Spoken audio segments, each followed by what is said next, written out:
और वही बाबा बागेश्वर के चमत्कार की चर्चा पूरे देश में है। देश के कोने कोने से श्रद्धालु उनके दरबार में चमत्कार के साक्षी बनने आते हैं और जब बाबा उनके मन में छिपी मन की बात को कोरे कागज पर छाप देते हैं तो श्रद्धालु बाबा के चरणों में नतमस्तक हो जाते हैं। अब तक बाबा के चमत्कार को बहुत लोगों ने चेतावनी दी, लेकिन पहली बार किसी संत ने बाबा बागेश्वर को चमत्कार न दिखाने की नसीहत दी है। ये संत हैं उमाकांत महाराज, जो बाबा जय गुरुदेव के शिष्य हैं। उन्होंने धीरेन्द्र शास्त्री को चमत्कार दिखाने से बचने की सलाह दी है। बाबा उमाकांत ने बाबा धीरेन्द्र शास्त्री को चमत्कार न दिखाने की सलाह दी है। ये पहली बार है जबकि किसी बाबा ने ही बाबा धीरेन्द्र शास्त्री को चमत्कार न दिखाने की सलाह दी है। उमाकांत ने चमत्कार को दरअसल चमत्कार दिखाने को अहंकार बताया है। तो इस वक्त की सबसे बड़ी खबर आपको बता रहे, बाबा बागेश्वर को एक बाबा ने, संत उमाकांत ने ही सलाह दे दी है। बाबा को चमत्कार से बचना चाहिए ये कहा गया है। उमाकांत ने चमत्कार को बहुत छोटा भी करार दे दिया। उमाकांत जी ने ये कहा है कि दरअसल अगर कोई संत दिखाता है चमत्कार तो फिर उसके अंदर अहंकार आ जाता है और अहंकार से तमाम चमत्कार भी नष्ट हो जाते हैं। बेटी विचलित है, दुविधा में है, क्योंकि एक बार फेलियर हो चुके हैं, एक बार रोक लग गई है। दोबारा पुनः नीट की तैयारी के लिए वह विचलित है, वह स्ट्रेस में है। उनसे कहना सफल हो जाएंगी, आशीर्वाद है। चमत्कार, चुनौती और चर्चा, बाबा बागेश्वर की यही सबसे बड़ी ताकत है। अपने दरबार में बाबा बागेश्वर जिन चमत्कारों को दिखाते हैं, श्रद्धालुओं के मन में उठ रहे सवालों को कागज पर उकेर देते हैं और उनकी उलझनों, समस्याओं, परेशानियों के दूर हो जाने की भविष्यवाणी जिस तरह से करते हैं, उसी से श्रद्धालुओं का अटूट भरोसा बागेश्वर सरकार पर जम जाता है और विरोधियों के दिल में बेचैनी बढ़ा देता है। बेटी विचलित है, दुविधा में है, क्योंकि एक बार फेलियर हो चुके हैं, एक बार रोक लग गई है। दोबारा पुनः नीट की तैयारी के लिए वह विचलित है, वह स्ट्रेस में है। उनसे कहना सफल हो जाएंगी, आशीर्वाद है।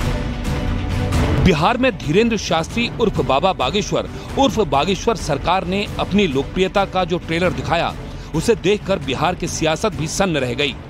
धीरेन्द्र शास्त्री को जब भी किसी ने चुनौती दी है, तब उन्होंने मंच से अपने चमत्कारों की नुमाइश की है और चुनौती देने वाले के मुंह पर जोरदार तमाचा मारा है। लेकिन इस बार मामला कुछ और है। इस बार बाबा की ताकत को चुनौती नहीं दी गई है। इस बार धीरेन्द्र शास्त्री के चमत्कारों पर सवाल खड़े नहीं किए गए हैं, बल्कि इस बार उनके चमत्कारों की ताकत को मानते हुए उन्हें चमत्कार दिखाने से बचने की सलाह दी गई है। इस बार बाबा बागेश्वर को यह सलाह दी है महाराज उमाकांत ने, लेकिन इशारों में उन्होंने बाबा बागेश्वर का नाम लिए बिना ही उन्हें चमत्कार दिखाने से बचने की सलाह दी। महाराज उमाकांत कौन हैं और उन्होंने ये सलाह बाबा बागेश्वर को क्यों दी है, ये बताएंगे आपको। लेकिन पहले सुन लीजिए कि उन्होंने चमत्कार दिखाने पर क्या कहा। चमत्कार दिखाना ये बहुत छोटी चीज है और चमत्कार दिखाने से अहंकार आ जाता है और कराया सब गया जब आया अहंकार। इसलिए चमत्कार दिखाने से जो आध्यात्मिक शक्ति होती है वो क्षीण हो जाती है और जब सम्मान बढ़ता है तो तरह तरह की विकृतियाँ मनुष्य के अंदर जो चमत्कार दिखाने वाला है आ जाती हैं कि जिसकी वजह से समाज भी बदनाम होता है और उनके आध्यात्मिक विकास में भी बाधा आती है। इसलिए चमत्कार दिखाया नहीं जाता है। महाराज उमाकांत महान तपस्वी जय गुरुदेव के अनुयायी हैं। उज्जैन में मक्सी रोड पर स्थित जय गुरुदेव आश्रम में इन दिनों जय गुरुदेव जी महाराज का 11वें वार्षिक पावन पर्व मनाया जा रहा है, जिसमें शामिल होने के लिए करीब 2 लाख श्रद्धालु बाबा जय गुरुदेव के शिष्य सदगुरु उमाकांत महाराज के प्रवचन सुनने पहुंचे हैं। इसी मौके पर जब मीडिया ने उनसे आध्यात्मिक चमत्कार को लेकर सवाल किया तो उन्होंने चमत्कार दिखाने से परहेज करने की सलाह दे दी। तो सवाल है कि उमाकांत महाराज ने चमत्कार दिखाने से परहेज करने की बात क्यों कही, जबकि खुद बाबा जय गुरुदेव चमत्कार दिखाने के लिए ही जाने जाते थे। उमाकांत महाराज जानते थे ये सवाल उठेगा, लोग पलटकर उनसे यही सवाल पूछ बैठेंगे, इसीलिए उन्होंने बिना पूछे ही जय गुरुदेव के चमत्कारों का भी जिक्र किया। उन्होंने उसे बाबा जय गुरुदेव की दया भावना बताते हुए जायज बताया। जो भी संत आते हैं हमारे गुरु महाराज जैसे, वो कभी चमत्कार नहीं दिखाए। ये जरूर रहा कि लोगों की तकलीफ़ों को बर्दाश्त नहीं कर पाए, किसी ने कोई प्रार्थना किया और उसकी प्रार्थना सुन करके उन्होंने उनकी इच्छा पूरी कर दिया, उसको लोग चमत्कार कहने लगे थे। तो क्या वाकई चमत्कार दिखाने से आध्यात्मिक शक्ति खत्म हो जाती है? क्या बाबा बागेश्वर को मिली शक्तियां भी धीरे धीरे खत्म हो जाएंगी? या जिस तरह से बाबा बागेश्वर की लोकप्रियता बढ़ रही है, उसी तरह से उनकी चमत्कारी शक्तियां भी बढ़ेंगी? इन सवालों ने संतों के बीच में बड़ी बहस को जन्म दे दिया है।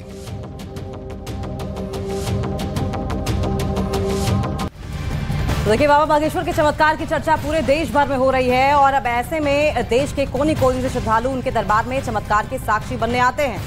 और देखिए, जब बाबा उनके मन में छिपी हुई बात को कोरे कागज पर छाप देते हैं तो श्रद्धालु बाबा के चरणों में नतमस्तक भी हो जाते हैं। अब तक बाबा के चमत्कार को बहुतों ने चुनौती दी है, पर पहली बार ऐसा हो रहा है कि किसी संत ने बाबा बागेश्वर को चमत्कार ना दिखाने की नसीहत दी है। ये संत हैं उमाकांत महाराज, जो कि बाबा जय गुरुदेव के शिष्य हैं। उन्होंने धीरेन्द्र शास्त्री को चमत्कार दिखाने से बचने की सलाह भी दी है और कहा है कि चमत्कार दिखाने से अहंकार आता है और अहंकार से शक्तियां क्षीण होती हैं।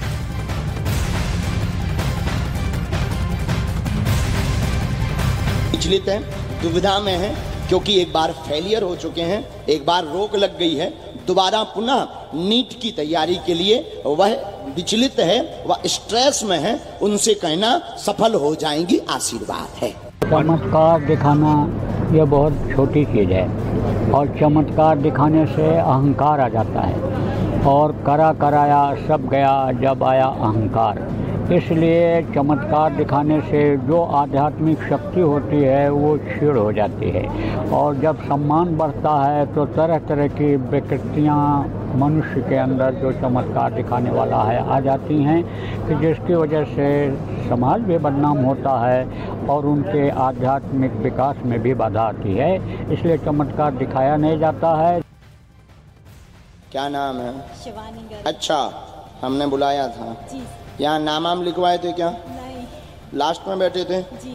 बोलिए क्या बात है? कुछ नहीं प्रभु, बस आपके दर्शन बालक का हाथ। आओ नजदीक। हमने भी पढ़ी लिखी तो है ना, हमने भी ऐसे लिखा।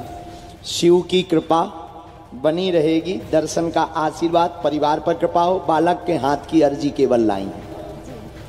सिर्फ बालक के हाथ की अर्जी है। एकदम सही, प्रचार सत्य है। जाओ, आज से दया हो गए, ठीक हो जाएगी नसें। जो भी संत आते हैं हमारे गुरु महाराज जैसे, वो कभी चमत्कार नहीं दिखाए। ये जरूर रहा कि लोगों की तकलीफ़ों को बर्दाश्त नहीं कर पाए, किसी ने कोई प्रार्थना किया और उसकी प्रार्थना सुन करके उन्होंने उनकी इच्छा पूरी कर दिया, उसको लोग चमत्कार कहने लगे थे।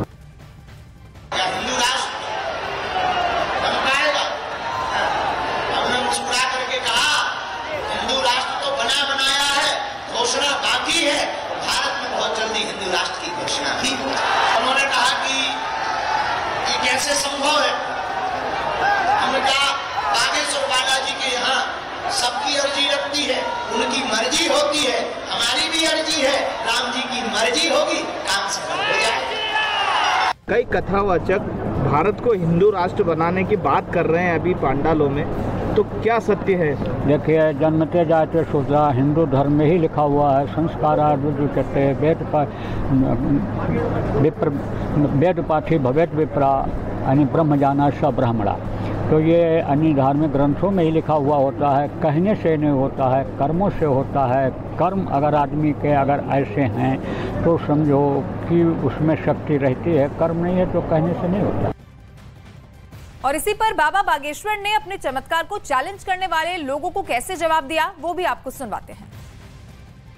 तो हम ये दावे के साथ नहीं, हम ईश्वर पर भरोसे के साथ कहते हैं, हमें अपने इष्ट पर भरोसा है, शक्तियां होती है, उसका प्रत्यक्ष प्रमाण बागेश्वर बालाजी का दिव्य दरबार। हमने 7 दिन की कथा की, एक भी व्यक्ति को चुनौती की बात लेकर या लेटर लेकर क्यों नहीं भेजा?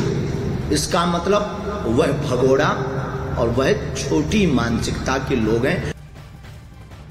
आज हनुमान जी के दरबार को आप अंधविश्वास फैलाने की बात कर रहे हैं, कल हमारे कलावा को आप अंधविश्वास कह दोगे, परसों हमारे माता पिता को मानने के लिए आप अंधविश्वास कह दोगे। ये सोची समझी साजिशें हैं सनातन धर्म को टारगेट करने की। हम हिंदुओं को जगना होगा, इनकी ठठरी बारी।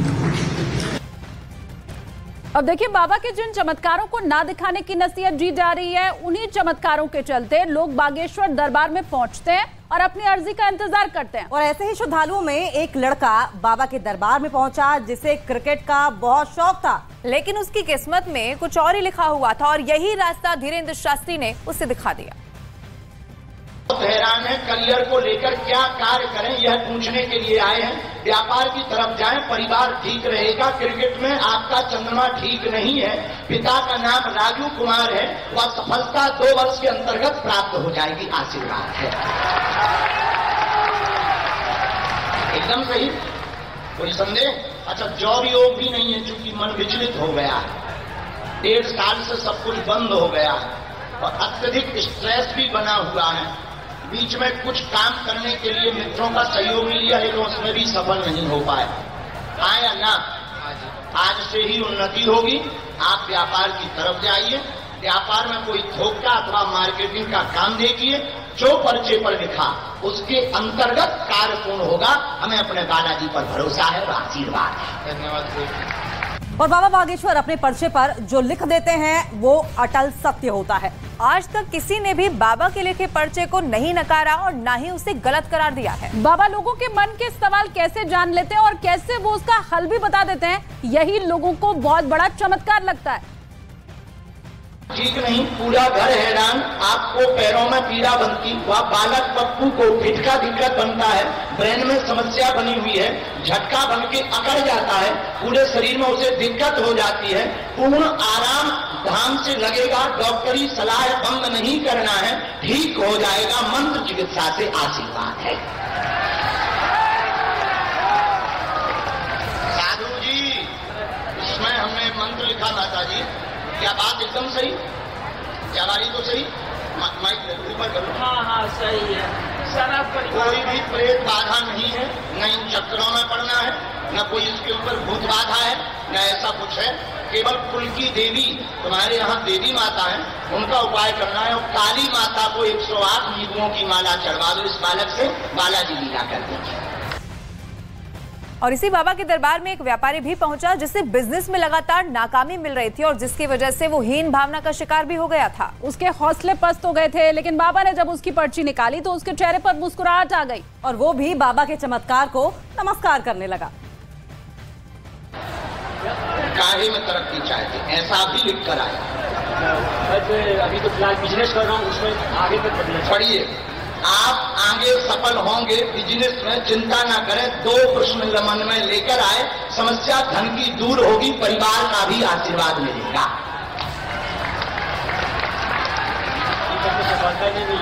अब मिलेगी क्योंकि अर्जी लग गई है, उपाय हम लिख देते हैं, उसको करना।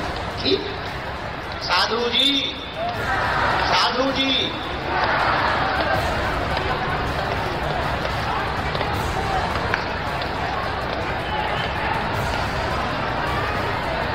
ये उपाय है भैया।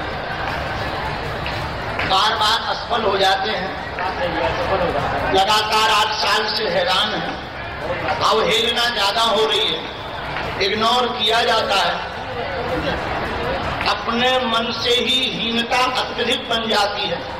धोखा भी 2 बार प्राप्त हुआ, अनेक बार कार्य बदलने के भाव मन में प्रकट हुए, कार्य नहीं बदलना है, इसी पर चलते रहिए। 8 माह बाद चंद्रमा तेज हो जाएगा। इस उपाय से माता का नवचंडी पाठ करवाने से आपका कार्य तेज हो जाएगा, आशीर्वाद है। और दर्शक, स्वामी प्रसाद मौर्य एक बार फिर से साधु संतों पर बरसे हैं और इस बार निशाने पर है धीरेन्द्र शास्त्री, जिनके हिंदू राष्ट्र वाले बयान पर बवाल मचा हुआ है। और हसन मदनी के बाद स्वामी प्रसाद मौर्य ने धीरेन्द्र शास्त्री को संविधान विरोधी करार दे दिया। तो इस वक्त की ये बड़ी खबर आपको बता रहे, स्वामी प्रसाद मौर्य का एक बार फिर से ये बयान सामने आया। हिंदू राष्ट्र पर उनकी ओर से बयान दिया गया और इस बार उनके निशाने पर थे धीरेन्द्र कृष्ण शास्त्री। बाबा को संविधान विरोधी करार दिया स्वामी प्रसाद मौर्य ने।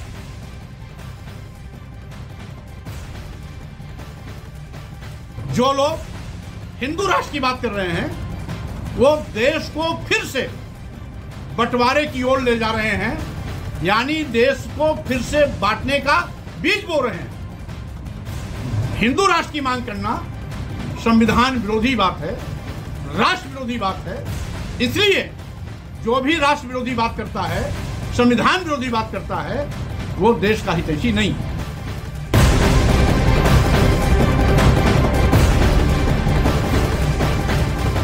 और इससे पहले भी गाजीपुर में स्वामी प्रसाद मौर्य ने हिंदू धर्म पर हमला बोला और इस बार उन्होंने सीधे सीधे साधु संतों को निशाने पर लिया और उन्हें गेरुआ वस्त्र में आतंकवादी भी करार दे दिया। और क्या कुछ कहा स्वामी प्रसाद मौर्य ने, सुनाते आपको। ये साधु हैं, ये संत हैं, गेरुआ वस्त्र पहनने वाले, ये सारे के सारे जो आतंकवादी चेहरे थे, एक एक करके उनकी जुबान खुलने लगी। हमारा क्या बिगड़ा, लेकिन तुम्हारी असलियत आगे आ गई। तुम साधु वेश में आतंकवादी हो, ये चेहरा पूरी दुनिया ने देखा कि किस प्रकार से इन्होंने हरकत तुमने किया। और स्वामी प्रसाद मौर्य के बयान पर साधु संतों का गुस्सा भी अब भड़कने लगा है। अयोध्या में हनुमानगढ़ी के महंत राजू दास ने कहा कि स्वामी प्रसाद मौर्य पूरे संत समाज को बदनाम करने की कोशिश कर रहे हैं। हमारे साथ हनुमानगढ़ी के महंत राजू दास हैं और इनसे जानते हैं कि स्वामी प्रसाद मौर्य के बयान को ये कितना इत्तेफाक रखते हैं। जिस तरीके से समाजवादी पार्टी के महासचिव हैं स्वामी प्रसाद मौर्य लगातार बयान दे रहे हैं, उनको क्या कहेंगे? अभी हाल ही में उन्होंने आतंकी बताया है, साधु संतों को क्या कहेंगे? देखिए, पहली बात तो दुर्भाग्य है कि साधु संतों को आतंकवादी कह देना। भाई, एक व्यक्ति का विचार हो सकता है, लेकिन पूरे समाज को बदनाम करने की बात हो, ये अच्छी बात नहीं है। मैं स्वामी प्रसाद मौर्य से सवाल पूछता हूँ, क्या तुम धर्मगुरु हो, क्या तुम साधु संत हो? लगातार आप सनातन का विरोध करना, राम राज को बकवास कह देना, राम राज हटाओ, आरक्षण बचाओ, रामचरितमानस को प्रतिबंध करना, रामचरितमानस को जलाने की बात करना, आप सनातन को गाली देना और अब साधु संतों को आतंकवादी कह देना। अगर हम आतंकवादी होते तो क्या स्वामी प्रसाद मौर्य बसते क्या? ऐसा नहीं है कि समाजवादी पार्टी के राष्ट्रीय महासचिव स्वामी प्रसाद मौर्य ने पहली बार बाबा बागेश्वर के हिंदू राष्ट्र वाले बयान पर हमला बोला। रामचरितमानस और राम राज पर टिप्पणी करने वाले स्वामी प्रसाद मौर्य ने बागेश्वर धाम वाले धीरेन्द्र शास्त्री पर कहा कि ये देश भारतीय संविधान से चलेगा, किसी बाबा के बयान से नहीं। लगातार हिंदू राष्ट्र का प्रचार शुरू हो गया और आप विरोध कर रहे हैं, क्या होगा? मच्छरों और मक्खियों के भरमराने से बादलों की आवाज नहीं निकल सकती, न कारखाने में तूती की आवाज। बाबा जैसे एक नहीं 1000 लोग इस तरह से बोलेंगे तो देश की जनता उसका संज्ञान नहीं लेगी। देश भारतीय संविधान से चलेगा, किसी बाबा के बयान से नहीं चलेगा।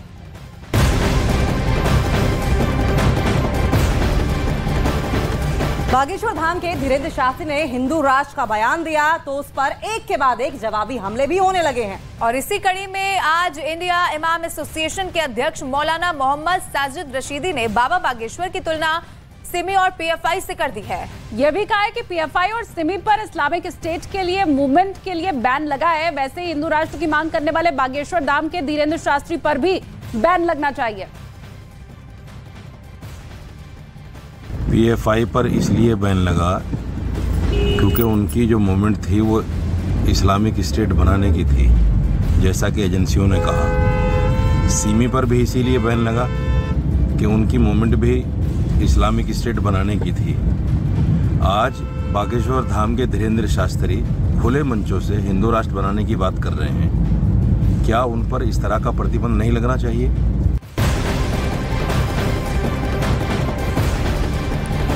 और आइए अब आपको सुनाते हैं कि हसन मदनी ने हिंदू राष्ट्र पर क्या बयान दिया था। दरअसल इस्लामिक संगठन जमीयत उलमाए हिंद के अध्यक्ष मौलाना अरशद के भतीजे हसन मदनी ने कहा है कि जो लोग देश को हिंदू राष्ट्र बनाने की बात कर रहे हैं वो सब लोग गद्दार हैं। मुंबई में जमीयत उलमाए हिंद की मीटिंग में हसन मदनी ने कहा कि हिंदू राष्ट्र की मांग करने वाले सोच लें, फिर मुस्लिम राष्ट्र की मांग भी गलत नहीं है।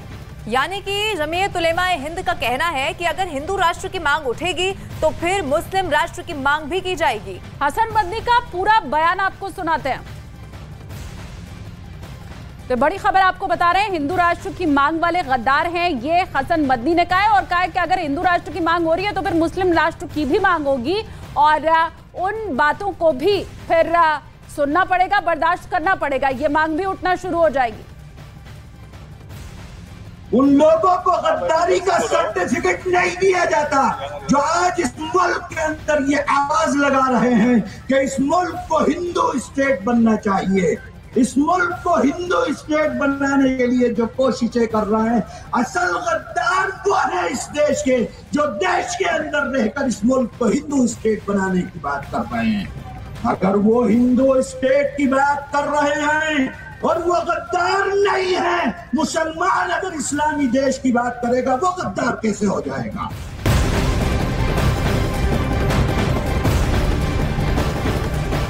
और इस पर जब न्यूज 18 इंडिया ने मौलाना अरशद मदनी से बातचीत की तो उन्होंने अपने भतीजे के उस बयान से किनारा कर लिया है जिसमें उन्होंने हिंदू राष्ट्र की मांग करने वालों को गद्दार कह दिया था। न्यूज 18 से खास बातचीत में मदनी ने कहा कि उनके भतीजे ने जो कुछ भी कहा है वो उनके अपने विचार हैं, उसका मुझसे कोई लेना देना नहीं है। सवाल है, जो हसन मदनी साहब हैं आपके भतीजे, उन्होंने कहा कि हिंदू राष्ट्र की मांग करने वाले गद्दार हैं, उन्होंने ये कहा है। मैं ये सब नहीं कहता हूँ, जो करते हैं वो जाने, उनका काम जाने। मैं तो जो बात कहता हूँ वो ये कहता हूँ कि कांग्रेस ने जो वादे किए उन्हें पूरा होना चाहिए, खत्म।